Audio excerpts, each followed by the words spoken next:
Irreverent, entertaining, cool. You're listening to LA Talk Radio.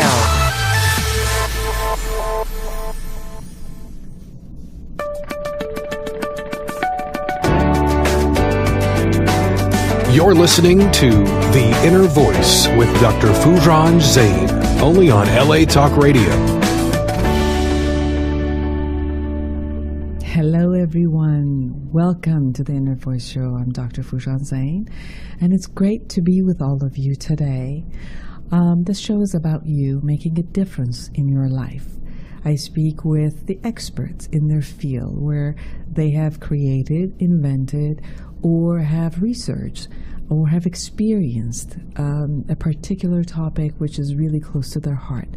And they bring you the wealth of their knowledge and experience so that it could make a difference in your life. So listen with your heart and listen with big ears to create a mind that is inquiring, that it opens and it fulfills your heart. I also want to tell you about my latest book, Life Reset, the Awareness Integration Path to Create the Life You Want. Have you ever wished you could just wake up one day, reach across your nightstand, and hit the Life Reset button? Let's face it, the struggles and frustrations of everyday life leave millions of women and men around the globe yearning for a new way. Awareness Integration Model is a new model in the field of psychology that synthesizes concepts from cognitive, behavioral, emotional, and body-mind theories, offering an opportunity to choose and reset your life. This model enhances self-awareness, increases self-esteem, releases psychological blocks, and heals emotional wounds and reduces anxiety and depression. It promotes a clear, realistic, and positive proactive attitude for learning and implementing new skills for an effective, productive, functional, and fulfilling life.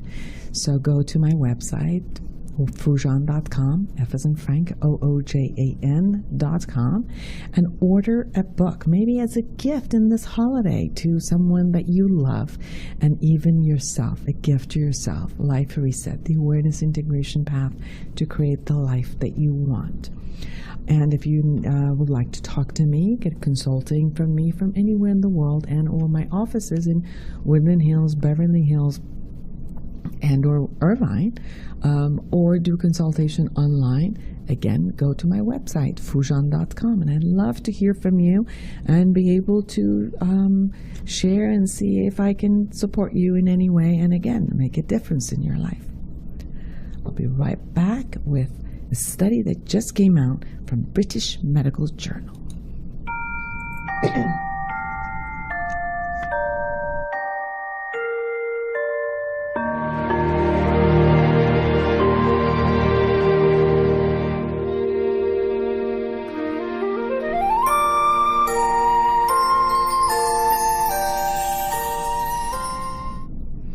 Now, in British Medical Journal, there was a clinical review about effects of drinking on late life brain and cognition.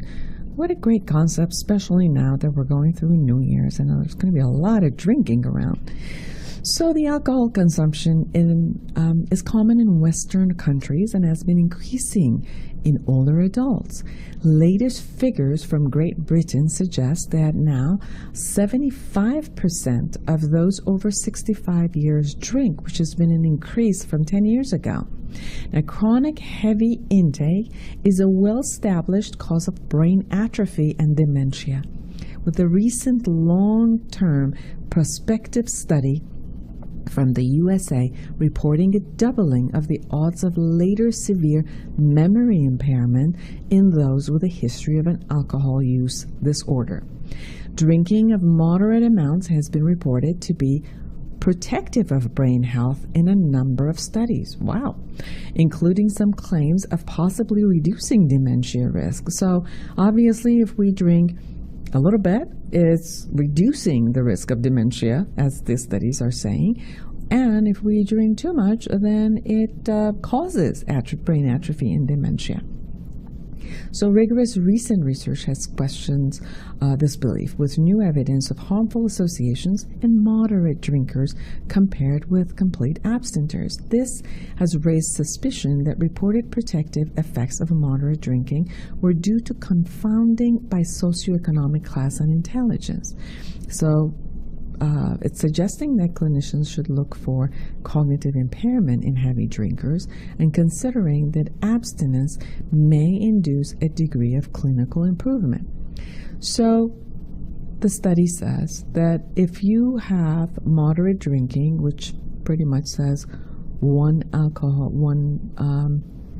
unit of alcohol daily, with respect to the body system, it appears to be moderate drinking. And that appears that if it's wine and if it's for male, that it's beneficial for your health. And anything more than that, especially from the age of 65 and up, it could be harmful. Now, look at your age and what you're doing. So maybe you can create health for yourself even if you're actually drinking alcohol.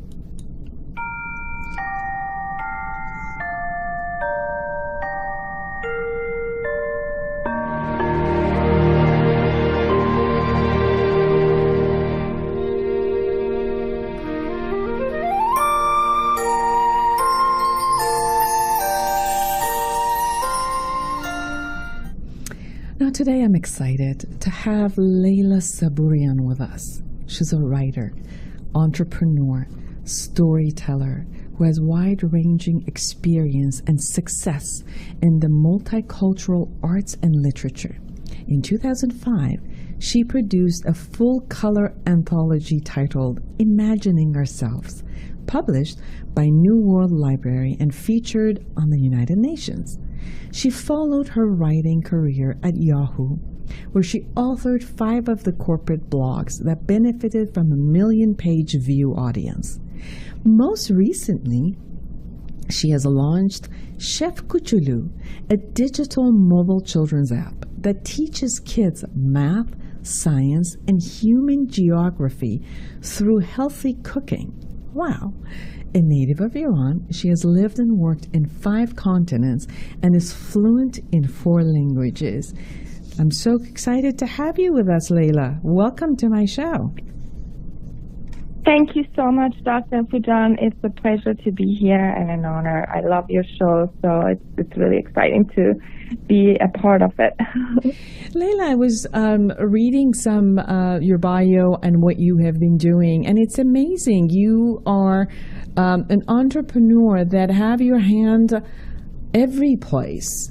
Recently, I also seen that you have created another website, and the show is going to be about Chef Koochooloo, but I just wanted to say this, that you also have created a website recently rating the investors, angel investors or investors, in so that people who have companies who are just starting and startups to be able to go to your website and rate these investors. That is an awesome idea.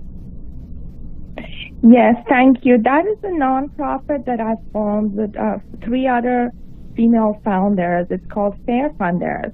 And it was just our way of giving back to the community of female entrepreneurs, because we noticed it is a lot more challenging for female founders to succeed. And the main reason of that was the lack of funding available to female founders. In fact, in the past 20 years, only 2% of venture capital funding has gone to female founders.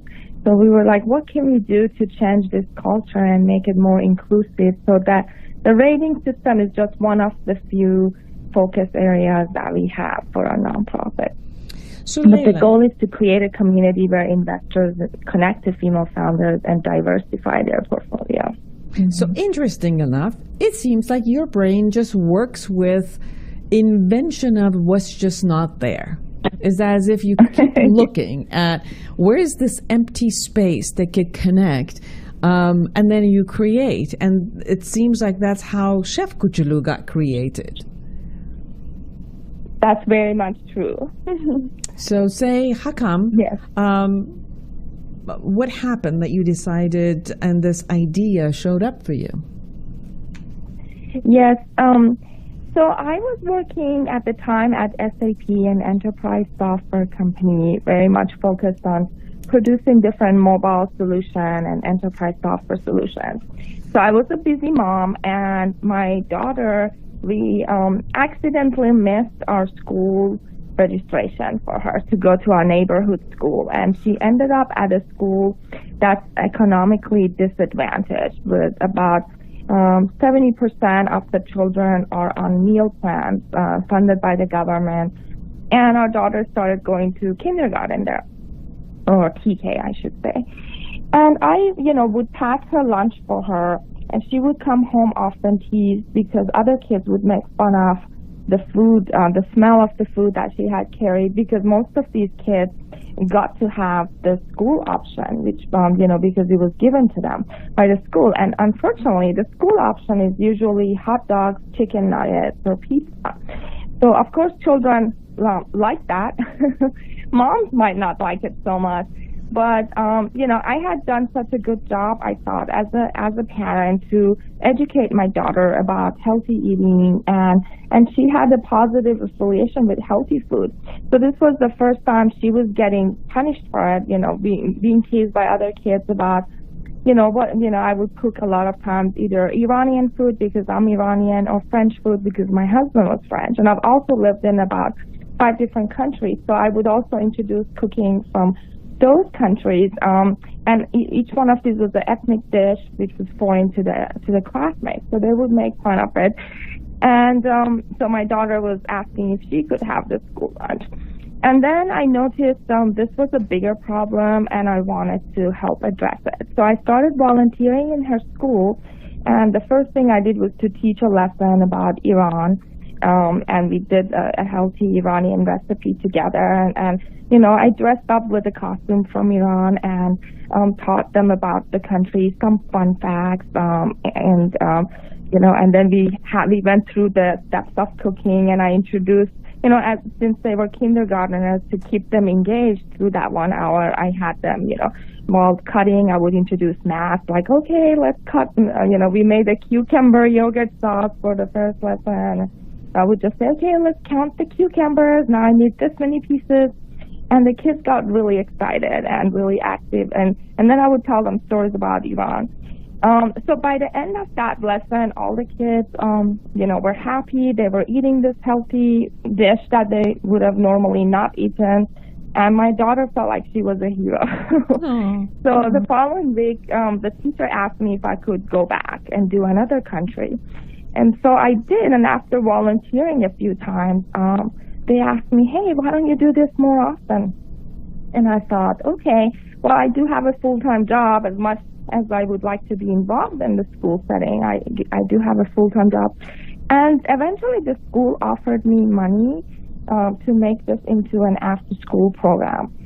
And I realized, well, if this is a school with, such economic challenges, and they are able to come up with the money, this means this is a serious issue, and that other schools would probably benefit from such a program. So we started posting the recipes and the lesson plan as I had prepared it on my personal blog. I had a personal blog. I was writing mostly about fashion about it, because at the time I was working on a fashion-related app. But once we started posting the recipes, we noticed the blog readership tripled within a month, and we realized there was a need for this type of content. And then I thought, maybe I can create a book about this. So as I started writing the book, a good friend of mine at work, who was a software developer, he said, well, kids don't like books as much as they like apps these days.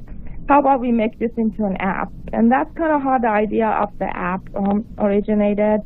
And the after-school program grew because the parents who had one child in my daughter's class, some of them happened to have a child in another school. So they would ask me, hey, can you come do this for my other child's school too? And the program has spread ever since. We are now in 30 schools, serving about 3,000 students in Silicon Valley. Wow, that is amazing.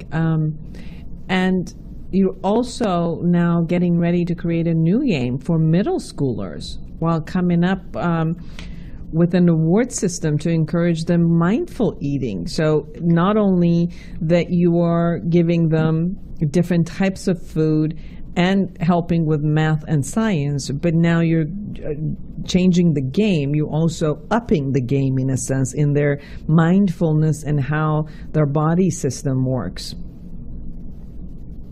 Yes, that's true. So as I mentioned, my original expertise was, about teaching kids about different countries. That was sort of where my passion was. I wanted to share some of the exciting stories I had learned, because I lived in Russia and Mexico, and I had these kind of mom figures in each of the countries where they had taught me about their cuisine. And each story had, each recipe had a very interesting history to it.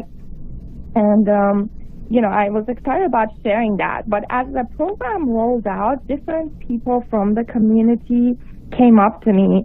And that really goes to the idea of it takes a village to raise a child, So Yes. I had one school principal who came to me and said, this is a great way to teach science, enhance your science. Another teacher came and said, this is a great way to teach math. Please enhance that portion. And then one of the teachers came up to me and he said, this is an amazing way of teaching social emotional intelligence. And I said, what do you mean? He said, well, most of the unhealthy eating in the world, about 75% of unhealthy eating is caused by emotional, issues. And what you are doing is establishing a positive relationship between the children and healthy food, and that's really important. And you should really work on that aspect of it. So that was kind of, a new chapter for us. I started studying the topic, and I realized he was right. And then we did a survey with all of our students, and we noticed that, those figures actually were true in our small sample of the 3,000 students as well. Like when we would quiz the kids, before and after the lesson, every time they had a positive story associated with the food, or they learned about the origin of an ingredient or the recipe, they would start appreciating it, and they would want to eat it and share it. So now, we are a bootstrap startup, so we have been doing and building whatever we could in-house. But now we had this idea for middle schoolers. This is a new game we would like to develop, and we're going to apply for a grant from the National Health Institute to do this. But we wanted to pick a new group so that we could test the concepts, like with students who haven't experienced our program before, and see what will motivate them if the hypotheses we've been forming are true or not. In a more organized manner, like does it really make a difference? How much of a difference will it make if the children are educated and aware of their action and how that affects their health, and come up with some fun challenges and rewards that would motivate them to keep up with the healthy behavior. That's a great idea. As I was reading about you and your app and observing many of the mothers and their children and seeing that one of the things that happens is that most of the time food is not just being given as food and what the needs of that child is, although that is there. But also food has been utilized as shutting up the child.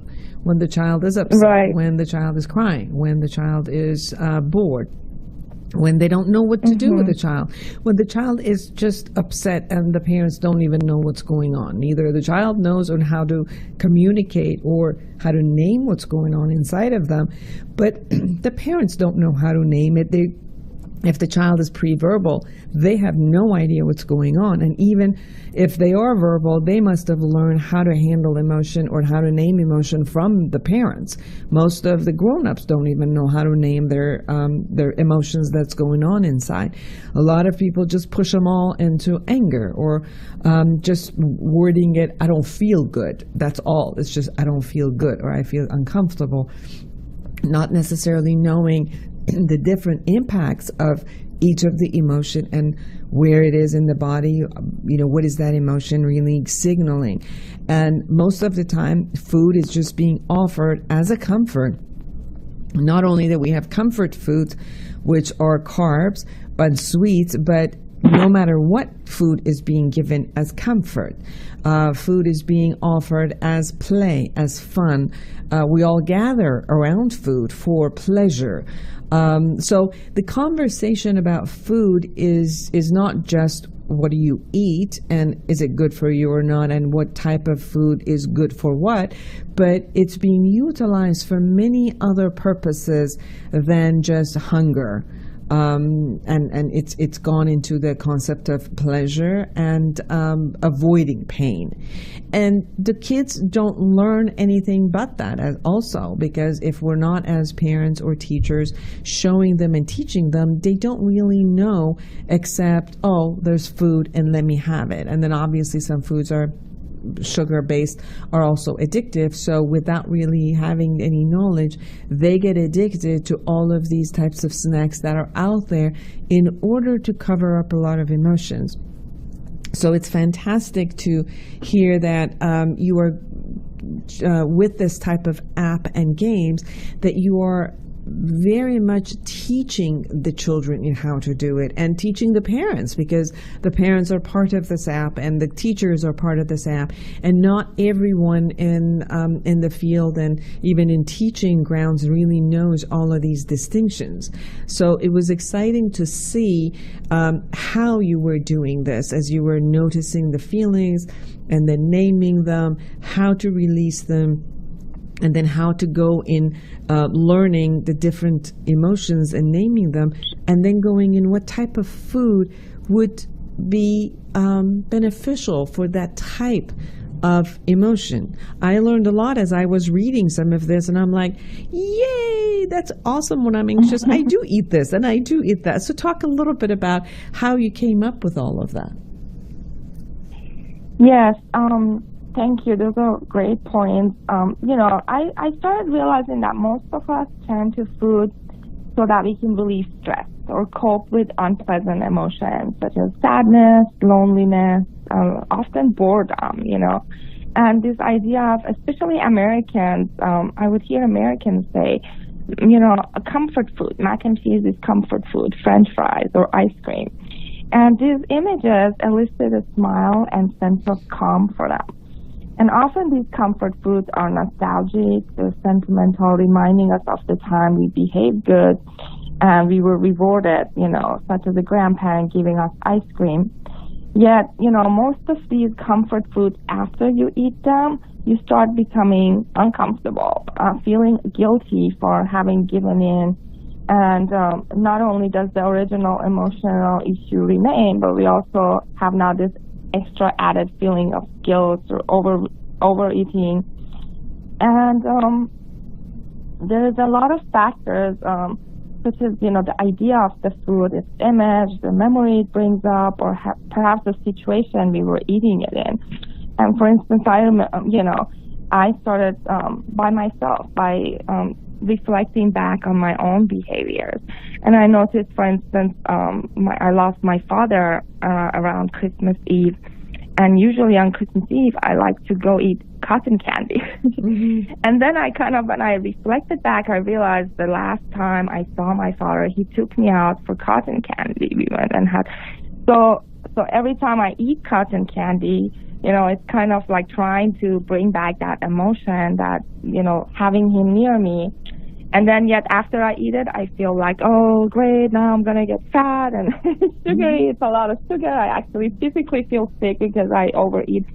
So then I started replacing that. Well, what other dishes was I eating with my dad? And then I remembered, again, going back to the Persian food, like we always had yogurt and cucumber sauce together. And that's a very healthy dish.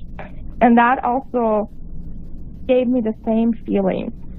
So I started implementing that for myself, and I started introducing more of that into our curriculum with the kids, because, when we would teach them, like, oh, today we're going to discover Mexico, and let's say this food originated from Mexico, and this is what Mexicans eat on this special occasion, on this holiday. And a lot of the children, who were in the class, if they had Mexican heritage, their faces would light up, and they would be like, oh, yes, I remember. I used to do the same thing with my grandma. And then they would kind of tell their classmates about it. And then the next thing I would know is the parents would email me and tell me, oh, my son never touches, this special vegetable called jicama. He never touched jicama before. We had, what did you do? Because now he's asking for it that I go buy it. And so we would explain to them, okay, well, we just talked about, the Mexican culture, the origin of the vegetable, and just kind of creating that positive connection for them. And then the parents would get much more involved in trying to repeat cooking these healthy recipes at home. So a lot of this is related to the parents' behavior and how much of an effort they make at home. And to your point, a lot of these issues are caused by the parents, even from an early age. When I have some friends coming over, and I will cook a few main dishes, they will come in and they'll say, what did you cook for the kids? You don't have mac and cheese, or you don't have chicken nuggets for them, because that's all they eat. I'm like, well, this is my house, and no. How about they try to eat some of our food? I make it more fun. But children are perfectly capable of eating vegetables. So it's kind of the parent who okays that behavior. Oh, well, my child is a picky eater, and that's what they're going to eat. But when you keep repeating that, the child starts understanding you early on, and especially at age 1, they're already grasping what you're saying. So when you repeat that's all your child eats, eventually that will be all your child will eat. So it's really up to the parent to establish a more healthy guideline early on. Very much. I've watched many of the parents fall into the same trap where they don't want to bother the child, because obviously the child rearing culture is changing, of the child being the boss of everything. So we went from someone was really authoritarian, and the child, the parent said, it is what it is, and if you don't want to eat this, you're going to go hungry, and I'm not going to give you any other food, to now going to the other side of the extreme that says, oh, you don't want to eat this, you don't have to, and I'll get you whatever you want, just don't worry about it, I don't want to stress you, not knowing that there is a balance here where there are ways to teach the child in what to eat, and there are ways that you create that in your own household, you listen to everybody and see what it is, that the type of taste that they like, and then incorporating it and bringing what the health, the science says that the health is and what is healthy, and bringing it together in order for the child to have all of these tastes. And I know there was actually a study that was done with children in the womb of the mother, and the mother having different types of food throughout their pregnancy, and as the child was born, they were getting used to they were already having these types of taste while they were in their mother's womb, and they were more apt to be open to all of these different types of tastes, versus the mothers who only had craving for particular taste, whether it was just sweet or sour, and diffused and denied the other types of taste and would not have them. So knowing how much we offer types of eatings and types of emotional eatings, and what we bring on the table is very important. So educating the parents while you're educating the younger generation, it's the key. But the other side of it is also not just relying on the parents to do this, but go directly through the apps and the games to the younger generation, where they can learn this and be mindful of that, regardless of whether their parents have the capacity or have the learning to bring it to them or not. So I think this is the key, that is allowing us with this new technology to create more of learning with all of it, not only the parents, but the teachers and the children all at the same time. Definitely, yes. And I think another point to consider here is that I've noticed a lot of people also treat vegetables as your enemy, right? It's like, oh, I myself, before I started Chef Koochooloo, I joined a cooking class founded by two Stanford female founders, actually. And they have this wonderful program, but the idea is great, is to get people together who don't cook, and you cook, they do all the shopping for you. You get together once a week, and you do all of your cooking for the week together. So I thought, great concept, I'm going to try it out. And at this point, I had started volunteering for Chef Koochooloo. I never thought, because actually, you know, in my family, I was the worst cook. I never thought I could ever dare open something, you know, that was cooking related. But I went to this class, and this is a class people were paying like $200 to attend. And, you know, the first lesson was how to make a smoothie where we can hide the taste of our vegetables. Like, smoothies are great because you can put in your spinach and you can put in your kale and not have to taste it, because we're going to cover it up with, you know, blueberries and milk and bananas. And I just kept thinking to myself, you know, going back to those happy emotions I did have.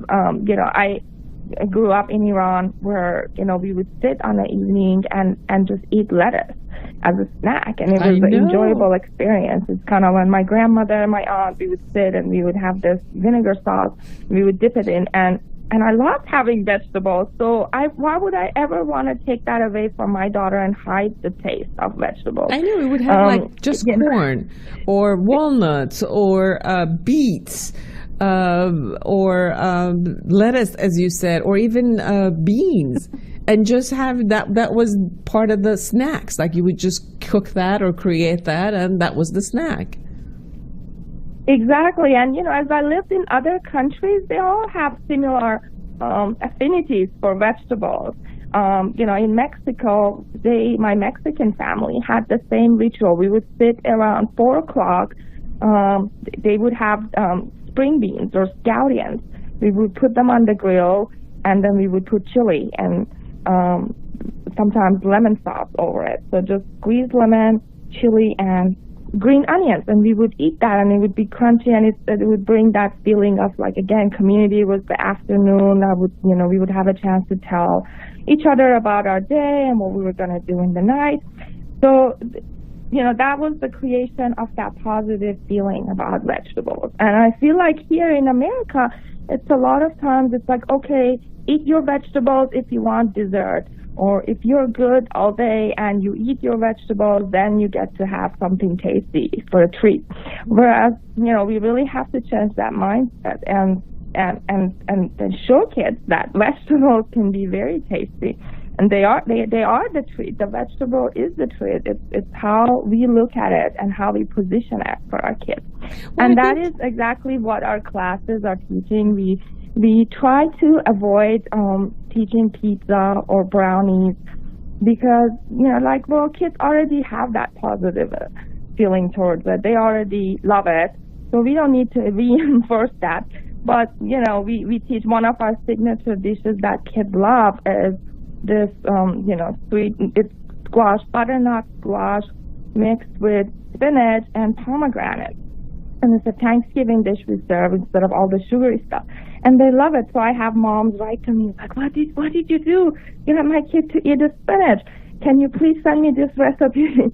And it's like, well, it's about the story, again, the teamwork that we did it together, the story we created around it. And then if you can carry that at home, it will bring about those positive behavior changes. And it's not that here in America we don't have vegetables, but the snacks are vegetables, but processed in a particular way. And what I hear that you're doing is to have the vegetables in their purest form, whether it's raw or cooked, but not necessarily processed in those ways to be looked upon as also a great snack or great food because of the combination that goes together that creates a good taste. And the combo does not always have to be sugar and salt that is added to something, or everything does not have to be always fried for it to have a good taste. Like, potato chips is still vegetable, but the way that it's actually processed, it's not good for you. It's not that you're not eating the potato, you're just eating it in a particular way.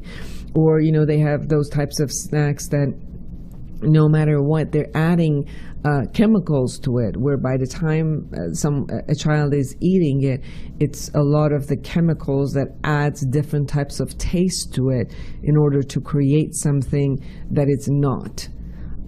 So you're presenting fresh food in combination with recipes that the freshness is there, the nutrition is there, and the taste buds are opening themselves to new creations versus just the triad of salt, sugar, and fat.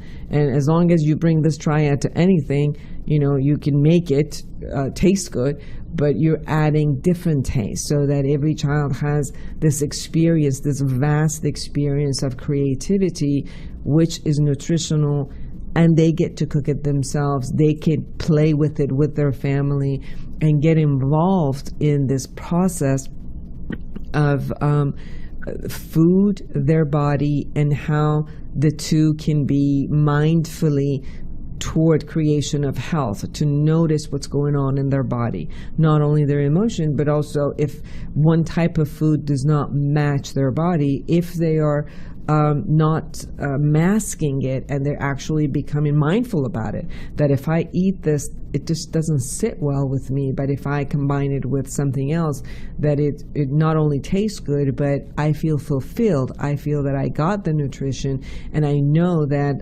all of that is there, plus the combo of obviously learning math and science and adding all of these other pieces to it.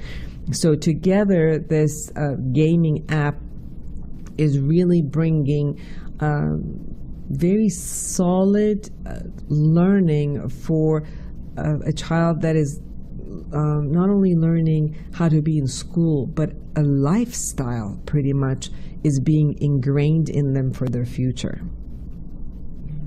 Exactly, yes. The experience begins for the current app. What we have is, the child chooses a country on our 3D globe. Now, if it's an after-school program, we have the free app available for parents to use at home. But if you're in an enrichment school setting, we have a teacher, and she will have already chosen the recipe because otherwise she couldn't bring the ingredients with her. But we start the experience by saying, okay, today we're going to discover, a country, like it's going to be China. So the children have to find China on the globe. And that's usually part of the fun, 5 minutes of the fun. So where is China? It's part of Asia. What is the capital? What languages do they speak? So we spend about 5 minutes making that emotional connection to the country.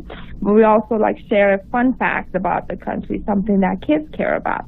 And then we talk about, okay, these are the healthy recipes from China, and we're going to pick, let's say, chicken dumplings today. So then they have a section that's called Ingredient Spotlight. And in that ingredient spotlight is where we really work on making that emotional connection. And, so we pick out onion, let's say. So did you know that onion was first discovered in China 5,000 years ago? And then some fun facts about the onions, include that in Egypt, onion was a sign of eternal living. And so the pharaohs would bury themselves with onions, and that usually makes the kids laugh. That's going to smell. That would have probably made their grave smell. They laugh. And then we talk about, why do you think that is? Why do you think the onion is considered this? Well, because onion has so many nutritional benefits. And we talk about the science of it, how it helps you from, getting sick, and why, so why would people have drawn that conclusion? And you would not believe it, Dr. Foojan. Sometimes parents ask if they can participate, so they sit down in the class. And I never forget this day, I was teaching this class myself, and one of our top schools, it's a charter school where most of the parents are scientists, or engineers, pretty highly educated crowd. So Dad asked if he could volunteer. So I said, come on in. So he's sitting with his son, and our ingredient spotlight is the onion. So I hold the onion, I show it to everybody, and then I asked him if he asked what he could do to help. So I said, okay, at your table, you're the adult in charge, because for each adult, when we are teaching kids, we don't let them each have a sharp knife in their hand. So we either give them plastic knives, or we have an adult with a sharp knife supervising the child that's actually doing the cutting. So I handed him the onion and I said, why don't you be in charge of the onion cutting in your table? And he just sat there like I had given him this really huge challenge. He looked at the onion, the red onion, he turned it around, he looked it up and down, and he just looked really nervous. And I said, is something wrong? And he looks at me and he says, is this what onion rings are made out of? And it was clear he had never seen a raw onion before. Yeah. And I was like, oh my God, and I think he had a job as a NASA engineer, something of that sort. So the problem is pretty significant. If in this area of the country where people are so educated, they have never touched or chopped a raw onion, that can explain why the child is behaving the way he is, when it comes to eating. Yeah, we're disconnected to raw material. We're completely disconnected to raw food.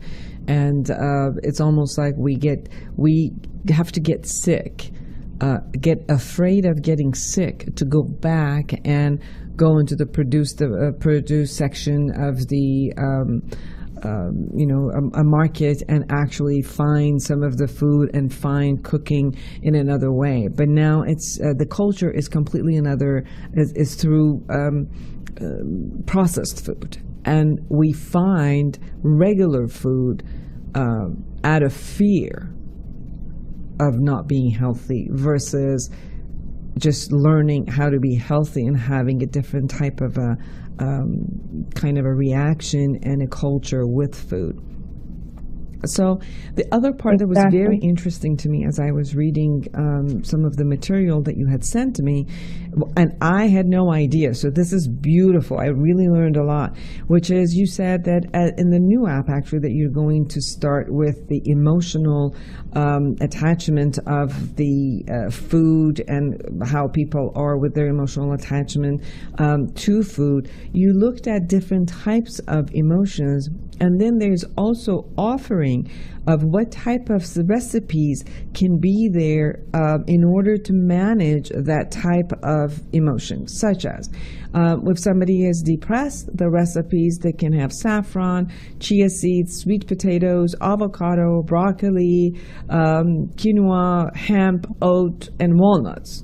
Or someone who's anxious to have almonds, oranges, asparagus, turkey, spinach. I mean, these are amazing to have as a knowledge base of what it is that you can have in your daily routine of eating and diet to kind of bypass creation or release of some of these emotions.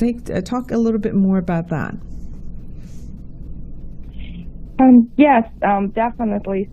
So as I have to give credit to an organization called 6 Seconds, which is all about social emotional learning. Last year, as we onboarded a new school, it's called Synapse. And as we started teaching there, I met one of the teachers there who was teaching social emotional learning, and he's the one who kind of made me aware of the power of what we were teaching. And he said there is a lot of emotional knowledge connected to the way you're teaching and what kids can eat. And he wanted to introduce me to the founder of this nonprofit called 6 Seconds that teach emotional social mindfulness in different methods. And as we met with the founder, she kind of gave me the idea. She said, I wish there was a cookbook and that I could have that could, like if I'm feeling sad, it could just tell me what to cook to start feeling better. And I was like, oh, well, we could work on that through an app. It doesn't have to be a book. So I kind of originally got the idea there, and we started working on the idea of the app because like we kind of realized what the problem is, why we do emotional eating, but we don't know what the solution is, or there hasn't been like a clear solution out there. Yes. So I'm hoping that this will be a new way to deal with those emotions, and if we can facilitate that, so we can, next time I am feeling sad, instead of reaching for the brownie, what else could I eat that could actually make me feel better, and the feeling that better feeling is lasting longer. Yes. Because usually when I do eat the brownie afterwards, I feel sad again, for not double sadness because you gave in and you ate the brownie and you didn't have self-control. And then as I started, one part of it is psychological, but another part is you're going to get a sugar crash. It's going to take you high, but then you're going to crash right afterward too, biologically. Exactly. And when we started like studying the different ingredients, and we tried to make sure that we have recipes that incorporate those ingredients in a simple, healthy way. And all of our recipes are about 45 minutes long because, again, the whole idea is to cook with the child. So we're not having these sophisticated recipes. But we just posted on our blog about some of the recipes we recommend for each of the feelings. Mm-hmm. So for instance, if you're feeling sad, like a bunch of recipes, anything that has saffron, will help you with that antidepressant. It has a natural antidepressant feeling, basically. But then we kind of pointed out two special recipes for you.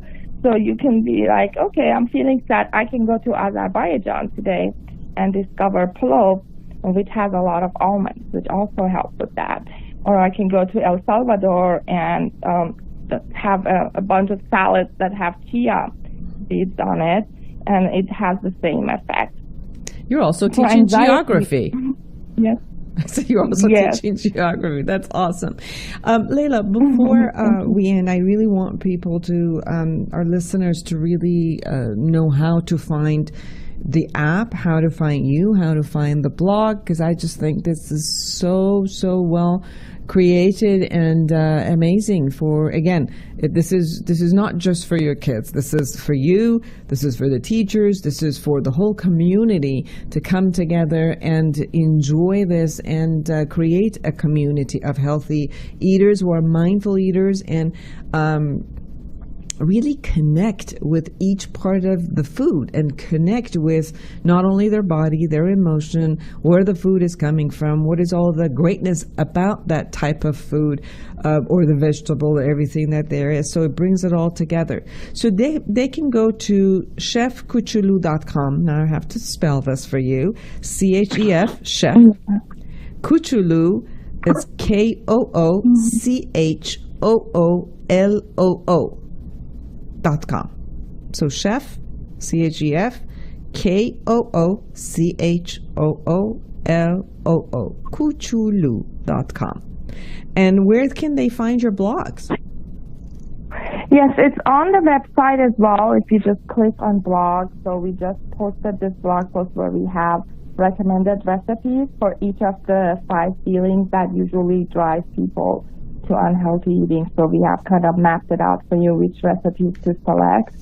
And with the new app, we'll hope to measure and actually research whether selecting those recipes and cooking them will, make a difference. We believe that they do, and we have been testing it informally with our students. But now we want to do a formal study and really keep track and make changes, make notes of the behavior change. So if anyone is listening and they have an interest in participating in the study or, taking a different angle to it, we welcome that feedback and participation. So you have your Facebook, again, Chef Koochooloo. You can go to youtube.com at Chef Koochooloo. Help us make the world a more delicious place, one recipe at a time. And Layla, can people also just go to their Apple app store and find Chef Koochooloo, or do they have to go through your website? No, they can just go to the Google Play or iTunes, and it's a free app currently, so they can download it for free. We did just launch a paid version for schools where it's much more aligned with school curriculum. But the version they find on the App Store is completely free, and it has most of the gamification features, so they can have fun with the family at home. If they do want us to bring this formally to their school, we do have the paid version for schools. They can also contact us at Layla or team@chefkoochooloo.com. And we will be launching the middle school version most likely next year. Oh, I'm excited. I'm just going to go check it out myself and send it to all of the people I know that have children. And maybe it'll actually entice me to cook. Go figure. Thank you. Thank you so much for being on my show. It was a pleasure to have you. And hopefully that we'll be together when the new app shows up, and we could talk about it again. Wonderful. Thank you so much for having us, and happy holidays to you. Definitely. Happy holidays to everyone who's listening. Create a wonderful and a happy and a joyous and a giving filled with gratitude this year for every moment of your life. Until next week, create a wonderful world for yourself and everyone around you. Bye-bye.